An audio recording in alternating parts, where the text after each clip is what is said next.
Hello everyone, I'm Captain Logan, and welcome to the far-reaching realm of creativity and self-expression that is the Comic Book Vault. Today on the Vault, I'd like to make you aware of some underground comic books you've probably never heard of before. You know, we live in a time where it is easier than it ever has been to self-publish your own work. Books, short stories, comic books. Self-publishing is easier than it ever has been, and because of that, there is more underground work available than there ever has been before. And people's work can very easily get lost in that tumultuous sea of imagination and creativity. One of the themes that I see cropping up a lot in some of these independent comics is nonconformity, anti-establishment, people looking to express themselves beyond what they see as the drab mainstream. And this, of course, is something that you expect to see a lot in this kind of work. What I think is really interesting about it is that it's almost post-anti-establishment. The kind of, anti-conservative movement that we had of the 90s, because the world is not as conservative as it once was politically. This isn't something I talk about very much, but it is a theme that crops up a lot in these books, and so I feel the need to mention it now.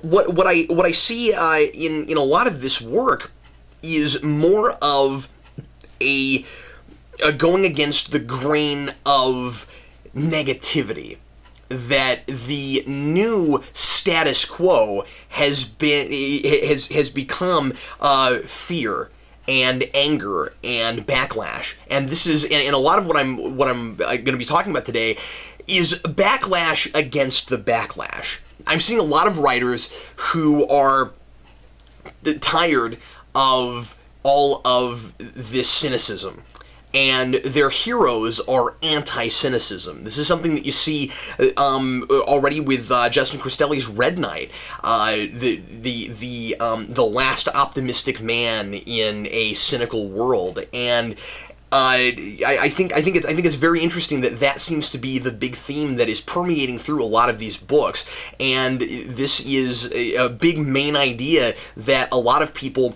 looking for a way to express themselves.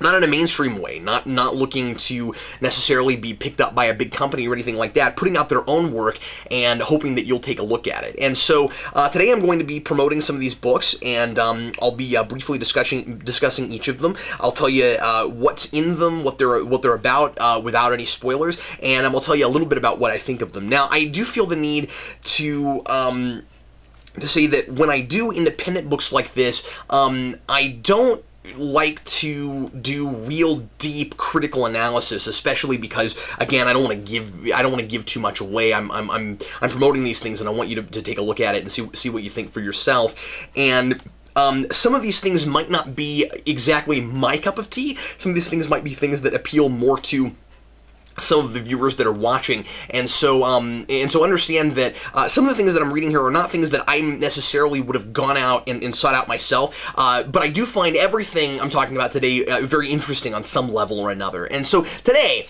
I'm going to begin with The Ends, numbers 1 through 3, published by Primal Paper. This, of course, is the house that handles Red Knight, and by Justin Cristelli, the real Manos, and Jeff Hewitt writes and renders this book all by himself, and I think it's important to note that he doesn't try to give himself artist. It's art. He doesn't try to give himself a drawing credit. He's rendering this. So, as I said, it's very experimental. It's kind of a multimedia thing. It's very difficult reading this book to tell exactly how he comes up with all of the images. Sometimes you can tell. Sometimes it's very obvious. Okay, he took a picture and then he put it in Photoshop or some other program, and he doctored it up and he played with it, and he tried to make it look different. And but then there's other places where he'll have these very sometimes abstract images, sometimes just really interesting ways of showing you what he wants to show you, and I don't always know exactly what I'm looking at, and that's not necessarily a bad thing. One thing I think is really interesting about this book, because it's very it's very counterintuitive. I have to say that about it. When I first popped it open, I really wasn't real sure what I was looking at. There's a lot of black space. There are a number of full-page spreads that kind of repeat themselves, and you're not exactly sure where it's going or what it's doing. And then, and the images become more and more interesting as it goes along. It's very simple at the beginning, because after all, at the very beginning, the whole idea is the world has ended. Or the world is ending. We're in the middle of an apocalypse, and there's a lot of black. There's a lot of void, and I think that this is about expressing an idea at the beginning a little bit more than telling a story. That's not to say that there's no story being told. We're setting up characters at the beginning. He over and over again will call section. In that first book, a prologue, and he likes to focus on his three main protagonists, his superheroes, although the verdict is still out about whether or not at least some of them can really be considered superheroes. As the world is ending, this is beginning, and so that's the start of everything. And I kind of like it's like Smashing Pumpkins. The end is the beginning is the end. I don't know. I kind of like that about it. But like I said, it's a lot more about expressing an atmosphere and making us feel lost. I feel lost, and at first, again, I kind of resisted it, but I'm beginning to see, I think, reading the first 3 issues, where Jeff is going with this. It feels like I'm supposed to be lost at the beginning there, and I'm feeling less lost as I go along, and I appreciate that about it. There's a very important line of dialogue I feel the need to mention from a character who seems to be able to manipulate genetic codes and things, and he's a former astronaut who calls himself the Accelerator. By the way, there's this really amusing place where he's speaking to I think Kid Nighthawk, and there's this amusing place where he gets his own like logo, and he's like, I'm the Accelerator, like in that classic comic book kind of motif where whenever somebody says their name, it's in logo, and he's like, perhaps you've heard of me, I'm the Accelerator, and then the guy's like, no, I have no idea who you are. I thought that was funny, but there's this important line that the Accelerator has that I think encapsulates what I'm experiencing in this book, and I think it's the book coming out and saying, I get that you've got to be feeling this way about it, and it's intentional. And the Accelerator says, the universe is a puzzle. On a small enough scale, secrets are yours for the taking. This may all look like a void to you, bereft of substance, but nothing is empty. You just have to know where to look. Now, the question, of course, ultimately becomes, does the book earn that? Is it doing enough work to keep me engaged as I'm confused and having to figure out the pieces for myself? Is it worth the fact that I had to read this twice before I even really got what I was looking at? Hopefully so. I'm definitely interested in continuing on with it, and I'm liking it more as I go along. I do feel like the first issue wasn't doing quite enough work just in keeping me personally really engaged, and yet part of the point is keeping you lost. So yeah, it's a difficult thing. It's a difficult tightrope to walk, but I would really encourage everybody to buy the first 3 issues because it's one complete story arc. I don't even want to say it's a complete story arc. It comes off that way. It's supposed to be, the first 3 issues are a story arc, but it's definitely, a to be continued. It's definitely it got a big cliffhanger at the end. So you've got these 3 superheroes. One of them is the Peregrine, who is a lot like Rorschach from Watchmen. He kills people somewhat, well, not indiscriminately, but he kills people that he thinks deserve it. And he's done a lot of horrible things. And there's this very interesting scene that lasts a good long time with him, where he's in kind of his own mind, and he's in the library, and there's and he's seeing himself as a 7-year-old boy before he's done all the horrible things he's done. And I think that's probably significant, that there's probably something that we don't know yet that happens to him around that age, would be my guess, that leads him into the life, as it were. And he's there's a demon in his body that's making him go through all of his sins and relive all of the terrible things he's done. What's very interesting is he doesn't mind it. He says your file's not big enough. You don't have everything on me. Go back through my mind and look at all the bad things that I've done. And what really separates him from a character like Rorschach, the uncompromising sociopath, and this guy is also called a sociopath. He definitely is that. But the thing that's different from him and Rorschach is that Rorschach wouldn't call his deeds against evil people sins, and this guy agrees that he's done horrible things, and it's a psychology that I'm interested in, and I haven't completely worked out and completely figured out what's going on with him and exactly how all that works. But there's a really neat juxtaposition between him and another character, the Blade, who is they don't get along. They don't like each other, and they seem to be kind of opposites, where you have, and it fits really well with their motifs, where you have the Peregrine who just attacks, and he's not precise, and he's vulgar, and he's kind of feral about it. And then you have the Blade, who is very precise. He's clean. He's careful. He's methodical, and those ideas clash.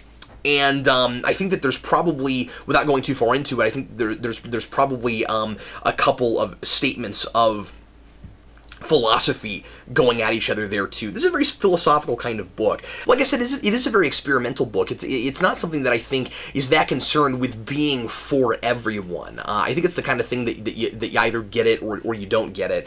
And I'm willing to keep going with it and keep trying to get it. Like I said, this third issue did a lot for me, and the images are getting more and more interesting as it goes along. He does a lot of photography of real people and kind of and again, kind of doctors those things up and makes them and turns them into fictionalized comic book artwork.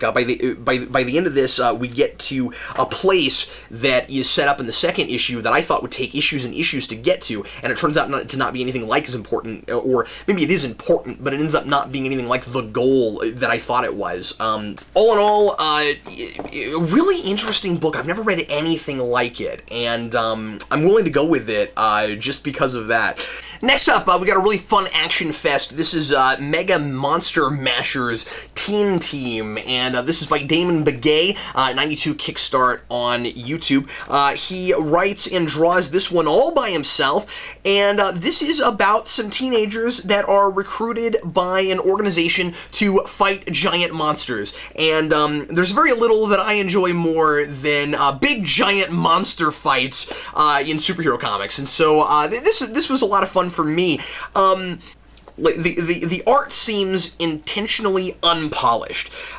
It's about teenagers, and it looks like it's written and drawn by a teenager. Now, I don't know how old Damon Begay is, but it's actually a motif that's working for me quite well. Because while it's not a real professional-looking book, it's also it also kind of is sort of professional-looking, and I don't know how to describe it. Basically, I see a whole lot of detail here, and it's not real sketchy, and yet again it's not polished. You can still see a lot of the pencils, and it's well inked, and there's a lot of ink, but then you can also still see a lot of pencils in the drawing, and I think that that it's intentional, because where the professionalism comes in is in the variety of the panel layouts, and you've got this guy has a really good sense, I think, of how to present ideas and communicate what's going on in an action sequence with panels. Like I said, a lot of great variety. We've got full page spreads with a couple of panels on top of them. We've got just straight up splash pages when the best action is going on, and then we have some pages with a lot more panels, and they're kind of laid out in various interesting sorts of ways, and it's a giant monster fight, but it's about a little bit more than that. It's about a character. There are like 3 or 4 characters who I don't get to know real well in this first issue, but I think that they're set up nicely, and that it's a very simple premise, and so it's presented in a very simple way, and I really appreciate that. We've got a monster, we fight it. We figure out the very obvious, and again, it's intentional, the very obvious way to defeat the monster. And then, at the end, there's a little bit of emotional resonance all of a sudden. I thought this was just going to be, like I said, a big action fest, and it is, and that's what's fun about it. But then you've got this character who, feels like she's in over her head, and she's being forced to be involved in something that she doesn't want to be involved in.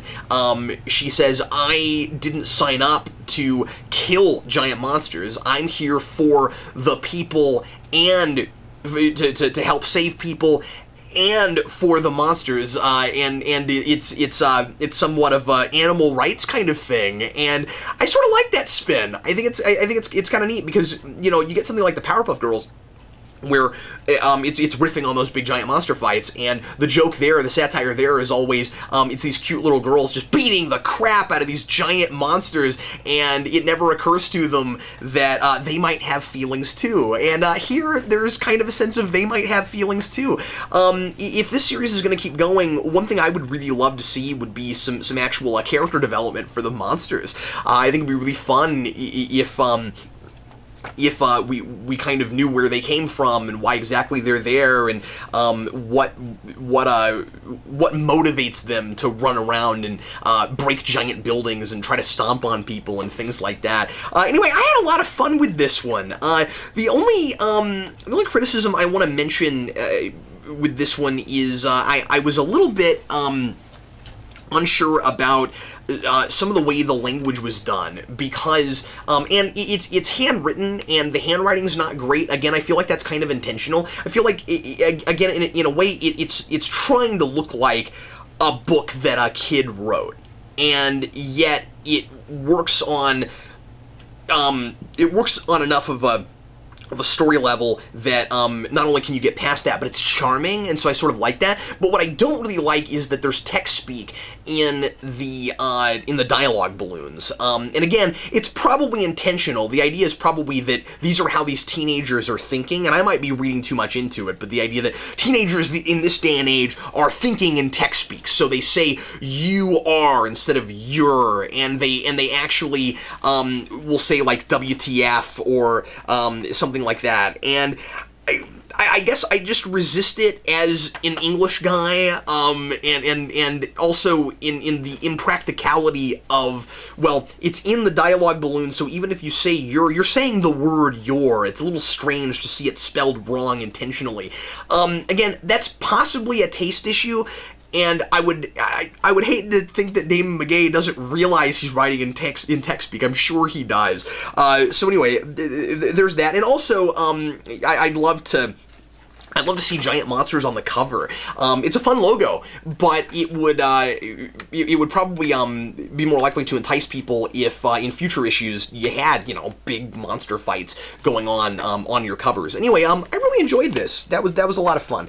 The next one I want to mention is Totems. This is by Larry Williams and Avery Scott. This is a book about animals about animal spirits that suddenly show up and start attacking people, and also one that seems to be wanting to help our protagonist, and we don't know why yet.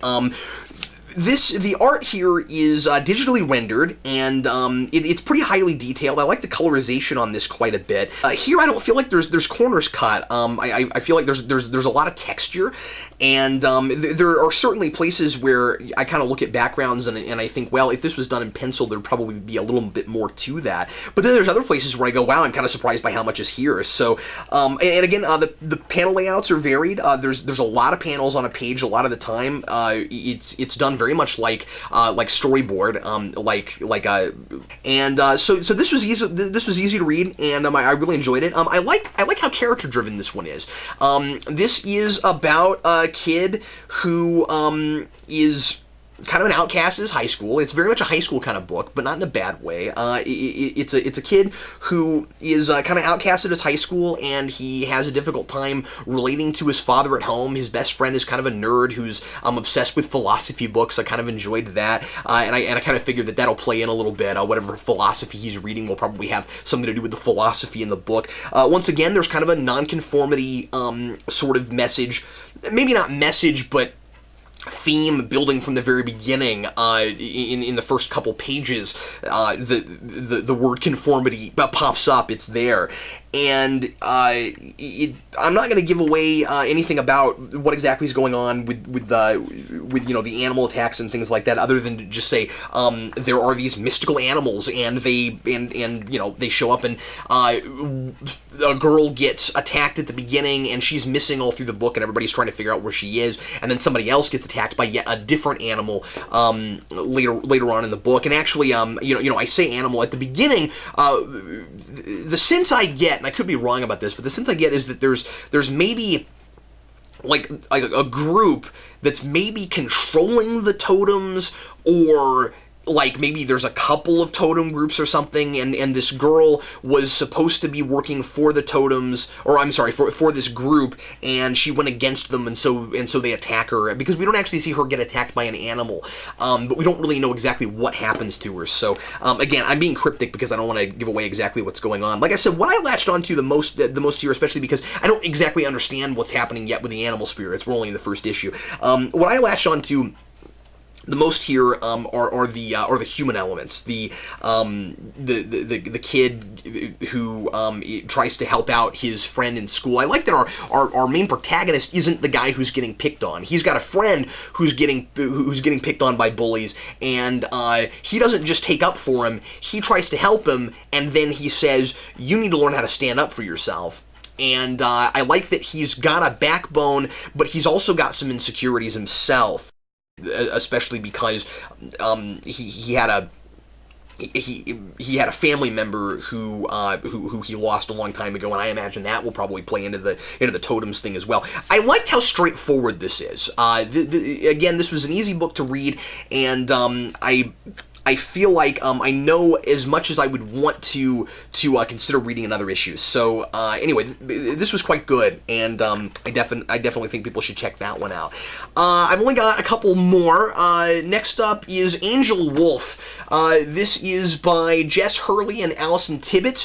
The first thing I want to mention about this book is that I like what they call their publishing company. It's CWI Comics, Cat Once In Comics. I think that's funny. This is another digitally rendered thing, and a little bit more abstract than Totems, but again, maybe even abstract isn't quite the right word. I mean, I'm looking at this and I can tell what I'm looking at. Everything is maybe a little bit less defined than in Totems, but it's a really visceral kind of book. It's very bloody. There's a lot of gore in this book. It's digital gore, which is kind of a strange thing to get my mind around, but it's also a really, really colorful book. There's a lot of, for all the black that I see on a page, there's also a lot of blue, a lot of bright red. It's a vampire book, and it's about the kind of classic wolves versus vampires kind of thing, and I was immediately reminded of Underworld, and then I realized that it's not exactly the same premise. What ends up happening is you've got this big battle between, I almost said angels and devils, between the vampires and the werewolves, and there's this giant attack that happens, and a bunch of humans die, and God's kind of, in a weird way, a character in this book, a background character. God spares 7 human beings and turns them into this new creature called Angelwolves, and they're around now to kind of,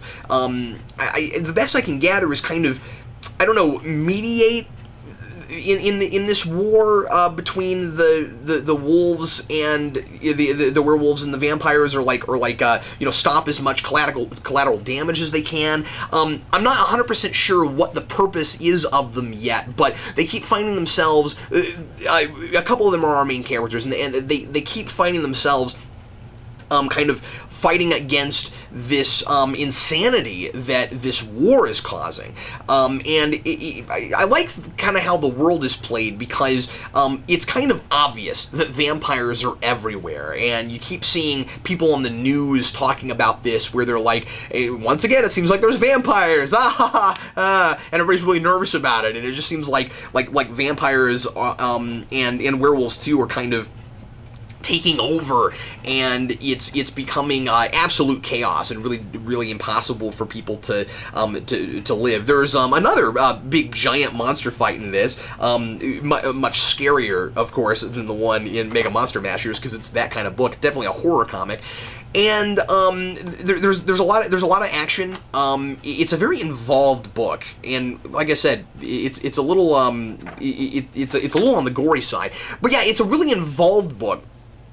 And I have to admit to, in places, having a difficult time following exactly what's going on, because it jumps back and forth a lot between present day, 7 years ago, present day again, and one criticism I would have is that at the start, when you open the book, there's a there's kind of an explanation of the background of the book, and I almost wish I'd skipped that explanation, because the book kept explaining things that were in that, and then there were places where I had to remind myself, oh yeah, that's part of the kind of background that we got in those paragraphs in the first book, and I kind of, there were places where I didn't realize at first that that's what it was talking about, and then I was like, oh, this is knowledge I have already. That was a bit of a difficulty for me. There's quite a few characters, and I don't feel like I really know anybody quite yet. The book's juggling a lot of things right at the beginning. It seems like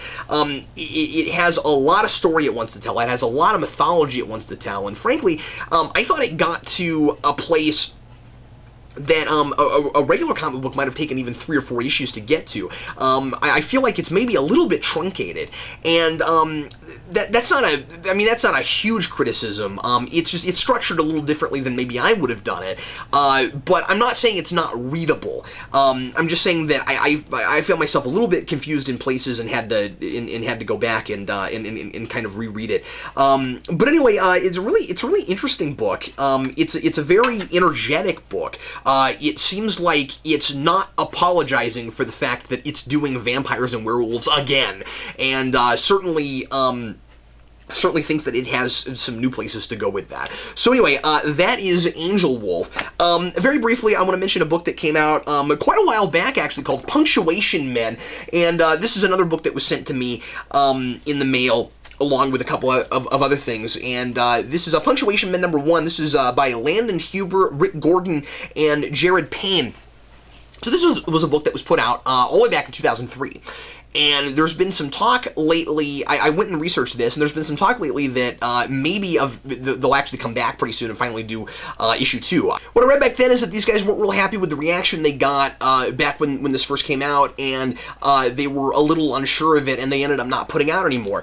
I thought this was absolutely hilarious. There are definitely some jokes in this that are not exactly my kind of thing, but there's a lot of just really goofy, satirical stuff that's just totally off the wall and out there that I really latched onto. I felt like if Ben Edlund, who created The Tick, was not one of the influences for this book, I would be really, really surprised, especially with the villain. You've got a villain in this who is, and this is not the most PC thing I've ever seen, by the way, but but I didn't mind. The villain was a Frenchman who calls himself the perfect Frenchman in every way except one, and that is that he has terrible teeth, and he's upset because he was born with bad genes when it comes to teeth, and so he sends out his evil, genetically engineered hench things, as he calls them, which again is very Edlund, to go steal dentures from a nursing home. And at the nursing home just so happens to be the Punctuation Men, Apostrophe and his sidekick, Period. And they're there because Period wants to fight crime. And again, it's a lot. It's very Tickish, where it's like, okay, we need to fight crime. Where are we going to go? I don't know. Over there looks good. And the Period thinks that all old people with canes are evil, because what are canes for, after all, if not just to beat the crap out of people? So they go to the nursing home, and Period starts beating up people with canes until he sees there's cookies, and he goes eats the cookies, and Apostrophe is just standing there going, I don't even know why we're here, and this is ridiculous. And then, this Frenchman shows up, and suddenly they have, out of nowhere, conveniently, a supervillain to fight. And, I like the opening of this. They live in the city of Grimez, which is known for its devotion to proper English, and I really thought that maybe we were going to get a book that was that was kind of satirizing the problems in present day with English grammar and how language is degenerating and all of that. And I wonder if the book had continued, if maybe it would have done more of that. It kind of strays away from that. There's a little bit of it, but it's not really primarily what it's doing. It's a lot more about the kind of, traditional superhero satire, which is these guys want to be superheroes. How do you do that? Well, you put on a costume and you go find people to beat up, and that's what they do. The art in this is absolutely stellar. It's really professional looking, and it's really dynamic. There's a whole lot of energy to it, and it's really silly, and it's really funny, but there's a lot of care put into it. And anyway, I really loved this one, and wish they would put out more, because I would buy it. I want to briefly mention two other things that are online comics. One of them is a comic book called Mr. Grimez, and it's Mr. Grimez the Anti-Hero #1, and this book is about a superhero an anti-hero, as he calls him, although I would argue that he seems a little too optimistic to be considered an anti-hero, but I guess I'll see where he's going with it. Where he lives in London, and this is another book that is all about how people have. How the world has made people cynical and afraid and kind of and also maybe in places a little bit apathetic, and there's this group of people who this evil group called the Hyperons, and they're keeping all of this kind of stuff going on in the establishment in order to keep people's negative feelings going, because that's what they feed on. And it's a very like literal kind of look at what's going on in society currently and how people feel about the world. It kind of takes all those ideas and personifies them and says, well, everybody is really negative, and so there's this group of people that makes it that way and feeds on that. And then our hero, counter to that, it feeds on positive emotion. I'm not entirely sure why yet. I don't know what's different from him and just regular people. Hopefully we'll find that out, and hopefully I didn't miss something. But Mr. Grimez, he's this kind of anti-establishment kind of hero who. And I like, by the way, that his logo is in graffiti. I think that makes a lot of sense. And he is all about individualism. He is all about, and as is the book, and as is the author, who I've seen some videos from, and he talks a lot about creativity and individualism and self-expression, and don't let the rest of the world tell you what you can and can't say, and get yourself out there and write about what you feel about things, and that kind of thing. The book is very much about that sort of thing, and it was kind of refreshing, to see something like this again. And Mr. Grimez is being framed for a terrorist attack, and at first I thought, with the title of this first issue, that he was going to be a terrorist, and that I was going to be reading a book about a terrorist protagonist, and he's not a terrorist. Everybody.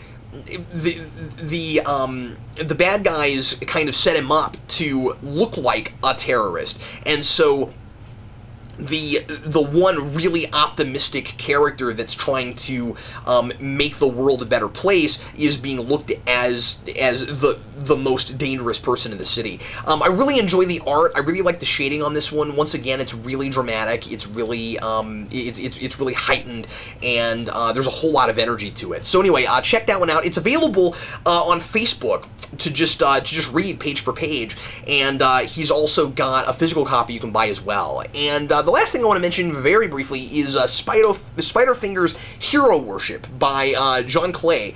I think his real name is John Clay. That's the name that he uses. The name is also in the comic book, which is why I hesitate to say that's actually his name. And he and that's what he calls himself on the on his blog. But this is Boleraam on YouTube, one of our regular viewers, and I wanted to mention this real quick. It's not actually really a comic book. It has a lot of comic book motifs in it, and it's obviously very comic book influenced. It's more of a multimedia sort of thing, but not in the way that the Ends is, because the Ends is still actually a comic book. It's in panels and it's got balloons and things. This is prose primarily, with some pictures to enhance ideas, and a lot of that is also somewhat abstract. And again, this is another really, really kind of like post anti-establishment era stuff, and it's also really about that era in present day. It's a really intriguing idea. It's Kurt Cobain is a character in it. And what he does with it, I've only read the first issue, the first blog. He's got it in 4 chunks, and I think he's still writing after that. I'm not sure, but I've only read the first one so far, and so I'll just briefly tell you about it. Basically, the idea is that Spiderfingers is a chaos demon. I'm not 100% sure what that means, because he seems to be fighting against chaos to a degree where when spirits that are not supposed to be walking the earth show up on Earth and possess people, he goes and tries to stop that. He's part of a pantheon. I don't entirely know what Chaos Demon means. I'm sure that it's explored. But basically, he's got to go find Kurt Cobain, who didn't like the afterlife because he's too nonconformist for it. And there's all this talk about how there are these great things in the afterlife that could get you that could make you satisfied and give you a better high than anything Kurt Cobain ever had on Earth, and he can't be satisfied being in the afterlife. So he somehow or rather manages to get back to Earth. The big question is, how does he do that, and why does he do that exactly? But I get the sense that it's because it's Kurt Cobain. He's nonconformist. He wants to go his own way, and it's really reverential toward Nirvana and toward Kurt Cobain. And I kind of like this odd concept of taking a real person and making them a character in your story. I'd kind of like to see this be an actual comic book, but that's just me. Reading it in prose, I was really surprised how engaged I was by it, and it's very comic book melodrama, and that's intentional. He's got some of the